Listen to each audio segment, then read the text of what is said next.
Morning everybody, James Blacklaw's JB Commercial Finance here. Apologies for the rather casual attire.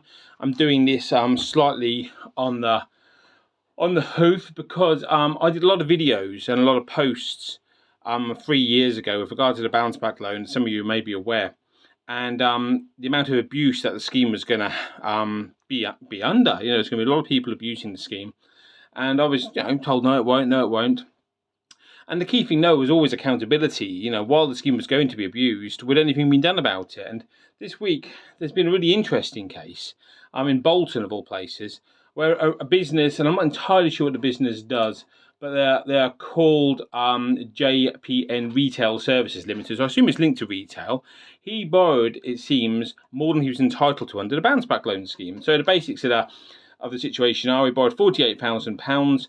Apparently he was entitled to £28,000, so presumably he turned over just over £100,000, and then the business went bust during the last 3 years, owing £44,000 of that £48,000 remaining. He's been taken to investigation by the Insolvency Service, who have banned him for 10 years for running any business. A few things there.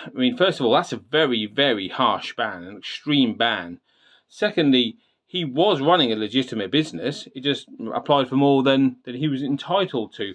Thirdly, he's put an argument together about why he applied for what he did, saying he thought it was going to be over a 5-year period rather than a 1-year period on the application. It's not worded that way. You know what? He was probably panicking. So, you know what? It seems an incredibly harsh repercussion for that. And if this is going to be applied across the board whenever a business goes pop, the Insolvency Service, Companies House, are going to be incredibly busy, because there are many, many, many worse examples of this situation out there. But I've done videos about the bounce back loan and its abuse. Then I've done a couple of videos when there's been cases about this sort of situation, but this is probably the biggest one so far. And we're wondering how many of these are going to go. How are insolvency practitioners going to act on this? I'd love some comments on this. Is this now making you view the government and the Treasury in a different way, especially bearing in mind the Chancellor back then, who was responsible for the scheme, is now our Prime Minister? Or do you think that actually being banned for 10 years, that's not enough? Something more should happen. Some criminal prosecution should happen about this scheme. I'm kind of mixed on it, to be perfectly honest, because the guy obviously was struggling with his business with lockdown out of his control.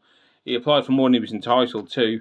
Well, you know what? There are a lot of people who have done that, and he presumably traded for a period of time, because he repaid £4,000 of the loan, which suggests he probably traded for another year or so before it went pop. I imagine he feels hard done by, and I imagine there's people who probably feel he should be more strictly penalised. I don't know what he used the money for. That's what I don't know. If he used the money for running the business, then you know what? I think he's probably entitled to feel slightly hard done by. If he didn't, well, maybe I'll change my view on that. But I'm really interested in your thoughts on this one. Please leave some in the comments. Share this video. I'll put it on the various social media platforms. I'm really interested in everyone's thoughts. Thanks a lot, guys.